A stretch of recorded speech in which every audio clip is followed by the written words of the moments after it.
I can't. Now playing right now? Trevor's doing good. He's, we just have a series of really, really tough defensive matchups right now with size. So, what was the numbers 10 name with San Diego? Erling 10, Erling Y or whatever. And then with Portland, it was, I've lost my mind. Anyway, it's been big physical match. Oh, no, actually, yeah, I mean, with San Diego, it was either him or Parrish, right? Really, they were really playing big down. And then Portland was Mosley. Is it Mo Woods? Mo Woods. And is it Mo Woods?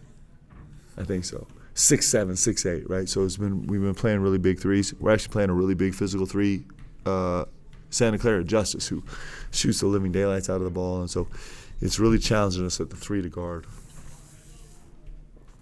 Didn't see Gideon today. Is that carryover from that injury he had in the? Yeah, he tweaked his ankle at the beginning. He was just out there at the beginning of practice, kind of tweaked it, so we just sent him back in, just kind of take care of him.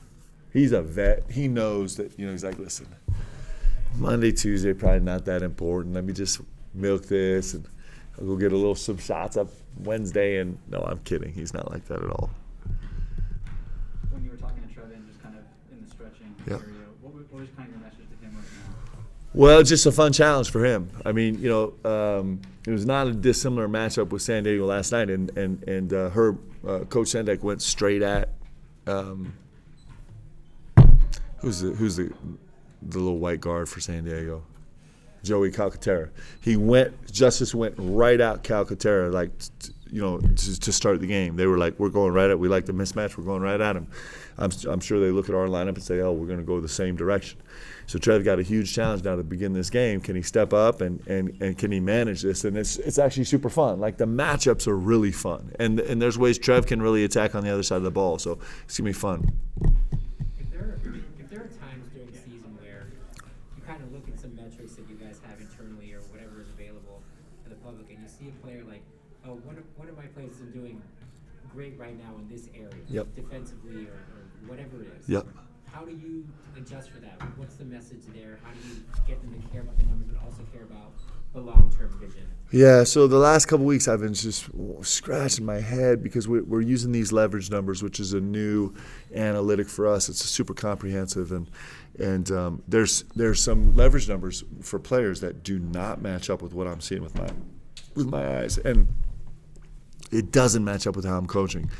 There was one player in particular that's super frustrating for me because I'm trying to dig deeper and deeper into the numbers and try and explain it. Like, those are when the numbers get really interesting, was when they don't match what you see. They don't match what you're expecting. And so that is a constant fight. Coach Feger and Coach and Keegan Brown and me were in the office for 2 hours this afternoon arguing, trying to dig deeper and deeper and figure out why these leverage numbers are kind of telling us something that is exactly the opposite of how we feel. And so you wrestle with them, right? The numbers are never wrong. It's just how we understand them and the emphasis that we put into them. But there's no numbers that are comprehensive, right? And so it's, unfortunately, we need a lot smarter people running this program to kind of digest all this than me. And so we're just hacking away at it. But we find times where our eyes are not matched up with the numbers all the time, and that's when it gets really interesting. That's why you use them. You don't just follow them blindly, because if you're blind to the numbers, you could use the numbers wrong, right? So it's really challenging. I mean, we're talking about a leverage number that we're talking about offensive efficiency versus who is ending the possession and the percentage of times they were using the end of the possession. We had them on a graph plotted out, and so we had a couple guys that were ending the possession. It's a little bit like a bell curve, not often enough for their usage, and some guys that weren't. And it's just a way more in-depth kind of conversation about something that we generally talk about is just general usage is a pretty simple idea. And so just trying to find what is super meaningful and we believe in to make changes, and what is kind of like, I get it, but that's not really taking, those metrics aren't taking other things into account. You can tell it's driving me crazy. Santa Clara's, I think, the second biggest team behind Gonzaga. Yeah. How do you feel your team matches up? Yeah, they're big, man. I mean, starting with this, Jay Will is huge. I mean, and he's kind of point guard, off guard, just a guard, right? And he's he just brings so much size to the equation, and it makes itself complicated in a bunch of different places. So one, defensively, clearly just shooting over the top, but also seeing over the top. And all of a sudden, passing angles that are normally complicated and normally you could take away and they take some time, he makes those passes easy. Like, he doesn't need to find a window or an angle or anything. He just pass over the top. And then defensively, they'll V-back a lot on ball screens. And so normally V-back, you're thinking about take it to a roast, or you're thinking about let's run a curry out of it, or let's just take advantage of the big or whatever. But it's almost like switching same size, right? When they switch, you got Jay Will guarding you, and then you got Vrankic guarding you, because they switched, and you don't have any size advantage. And so, it shows itself in a ton of different ways. And Herb's a smart coach. Coach Sendek's obviously a really smart coach. And they use it to their advantage, their length. It's a problem. You mentioned Coach Sendek. A couple years ago, you told us that he was one of the coaches that recruited you when he was at Kentucky. Yeah. Has that relationship carried on since you've been in the league? Yeah, just casually. I mean, I love him so much, and I respect him so much. And he's one of the great storytellers. He's one of the great storytellers of all time. I don't know how. I don't hear him with the media a lot, but like in private, man, he could tell stories. He's a great speaker. He would digest all these numbers in a second. He's a Wharton grad, and I think his mom is probably one of the few moms in the world that's more disappointed that he didn't go into he's got a Wharton degree and didn't go to finance. And so, but man, he's had an unbelievable career. Just won his 500th game. It's 500 games, guys. Wow. Going back to the size, though, you got a Tiki who had that impressive stretch in the practice tape of the rebound and then the block and then the finish. Is that growth from a Tiki? What your impressions of that stretch for him?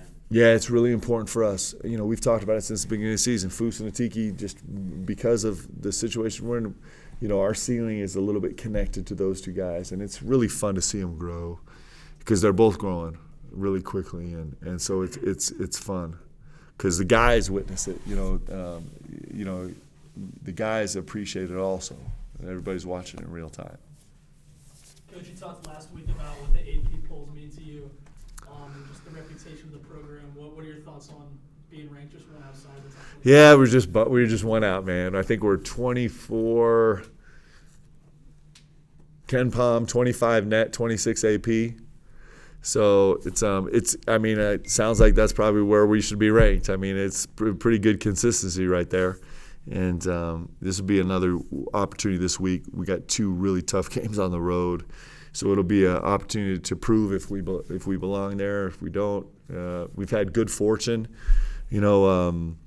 St. Mary's now at home jumped into a quad 1 win, so hopefully they can maintain that because that really helps us. It gives us another quad 1 win versus a quad 2, and I think Oregon now is finally jumped into a quad 1, or they're right there on I think they jumped to 49 in the net, so they're a quad 1, and that should be a.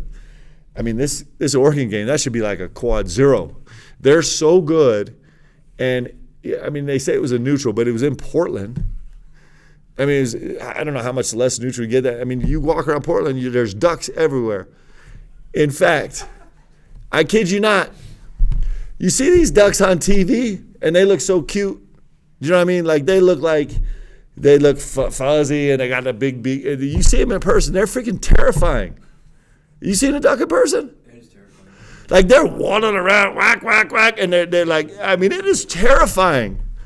So you think about going to play that great team with all these ducks running around, it's scary. So we should get more credit for that. But it's pretty consistent right where we are, and I'm super proud of where we are. I wish we were one spot up, but we got to earn it. We have a chance to earn it.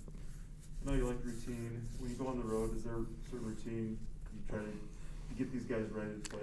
Yeah, we kind of do. We're super boring that way. We do the same thing over and over. I think Tony Bennett's one of the great coaches in all of college basketball, and I don't know him well, but he's been generous. A couple times on the road in the summer, he's been willing to let me sit down and just ask him questions. I know it's annoying as can be, but it's what I do. And one time he told me, it's like one of the biggest challenges we have is and this is, a program that I don't know how many years in a row they won the ACC outright and the championship and won the NCAA championship. But he's like, one of the most challenging things we have is our guys getting bored because we do the same thing over and over and over and over again every day. And that's actually how you become really good at things. And so, I believe in routine. I think it's really important. I also believe that we got to change things up as much as we can to stay fresh. But our routine is important to us. Coach, you're around these guys a lot. You have personal relationships with them. It's kind of like a weird question, but what do you find quirky about this team? Whatever that word means to you, what do you find quirky about it? Great question.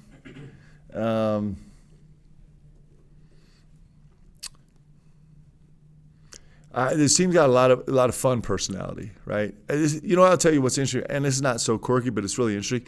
This team has got like growth everywhere, and growth in all kind of different ways. Like I got something from Seneca Knight in the last couple of days that I have not got from him, and it's really important. It has nothing to do with basketball, right? You have the Atiki and Foose kind of growth that's really, really fantastic. You have the growth of these two veteran point guards, these two great players in Alex and Tijon. That's way different, but it's super exciting to watch. It's really, really fun. Like Alex Barcelo right now is taking strides to grow in ways that he's probably been pushing me to have the room to grow for 2.5 years, and now he's ready, right? It's time. And Tijon Lucas is growing in this magnificent way as a leader of men, right? That's so beautiful. And then you have these guys like Spencer Johnson, who is growing in such immense ways, and nobody's even talking about it, right? So I think in that, when you have growth, it makes things really dynamic. Like our locker room changes every day, and it's pretty cool. So not really quirky, but I think it's something fun, and I think it's something that's been really, really, really engaging for me. When you first started recruiting Spencer years ago, what did you see in him? Can you kind of take us to where he is now and how that growth that you've seen in him over the years? Well, most of the guys that I recruit tell me no, and Spencer was one of those guys. And but we got a second crack at him, and I think he just felt sorry for me. So he was like, I told this guy no one time, so maybe this time I'll do it. And I'll tell you, Spencer Johnson's story is pretty awesome, because Spence, I actually fell in love with him when he was playing his senior years, summer before his senior year in high school, where I was like, man, this guy just like, you look at him and you don't think he can make these plays, and then he makes every play at every level. And he just has a poise about him that's really incredibly special. And then we tried to recruit him really hard, and he was just not drinking the Kool-Aid, man. He could see right through me. And then he went on his mission, and then coming back, he went to Weber and it wasn't quite the right fit, and then he went to UVU and it wasn't quite the right fit. And then he did something that takes a ton of courage, man. He left a Division I scholarship and went to play junior college his second year. And that takes a ton of courage. I mean, it's really an extraordinary thing, because you take that step back and people kind of write you off.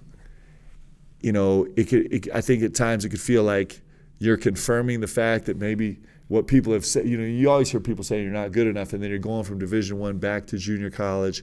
To take a step backward takes an immense amount of courage. Most of us wouldn't. Most of us would just kind of hide somewhere and be like, I'm fine not getting time, but I'm not, or not being in the right place, but I'm doing. So you think about the courage it took for Spence to do that. And then he was, and you're also, at the end of the day, you're saying it takes so much courage to bet on yourself. And that's what he did. He bet on himself. He's like, I know I can do this. I know, given another chance, I can go prove to everybody in the country that I am good enough to go play this game. And so his first year in junior college, it was his first year where he really had his mission legs back. It takes some time to get that done, and he had some continuity. And I went and saw him in a tournament in the fall in Colorado, maybe, like a 2-day deal. And my gosh, he was putting on a show. And the thing that stood out to me more than anything else was his closing speed. His closing speed and that's what we watch every single game, is like, you just don't see players with the ability to do what he does at this level. At any level in college basketball, you don't see it. And then that combined with his toughness and this, I mean, Spence only weighs about 60 pounds, but he's got a physicality with this game that's so skilled. It's like a skilled physicality. It's so special. And so then I found myself in the same spot where I'm begging him to, like, please just talk to me give me one more chance. And he's been a star, man. It's incredible to watch. Like, you know, he's probably the most undervalued person on our team. And I'm not saying that because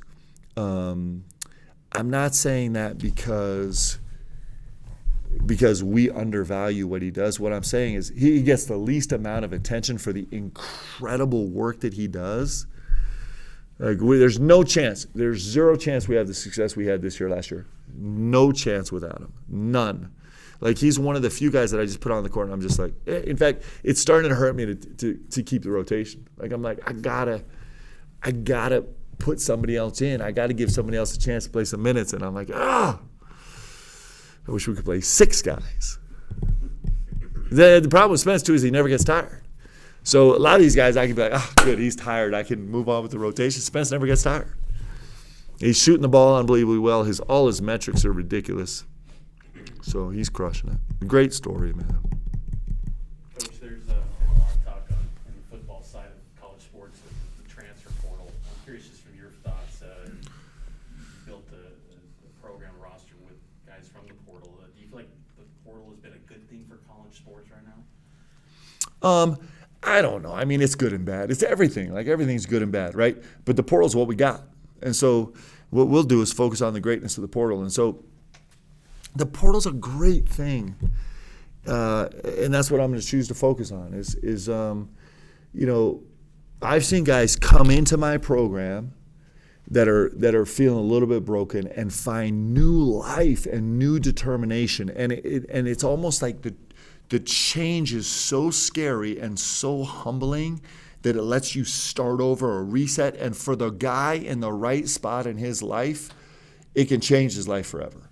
I've also seen guys leave my program a little bit, you know, hurt and a little bit struggling and go somewhere else and actually find new life to their game, right? And so I think what I'm going to do is choose to take this portal is all the positives of it, and you know, I think what it's done is it's made everybody feel a little bit older. Like, it's somehow with COVID and portal combined, like, everybody we play feels older.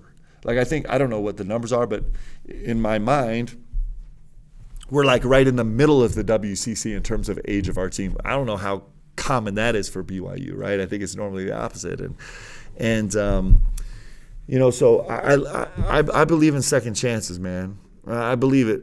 I believe in second chances when I'm the good guy and when I'm the bad guy, because these young men, they get one chance to do this, meaning they get one run through college athletics, right? And so if the best thing for a guy is to take the hit and go through that process, which is a really tough process, and get a fresh start, and if he's ready to use it, let's go. Like, it's awesome. I mean, we're a school of redemption. That's what BYU is, right? That's what we believe in. I mean, that's the heart of everything we believe in here at BYU is second chances. Like, we are the second chance school, right?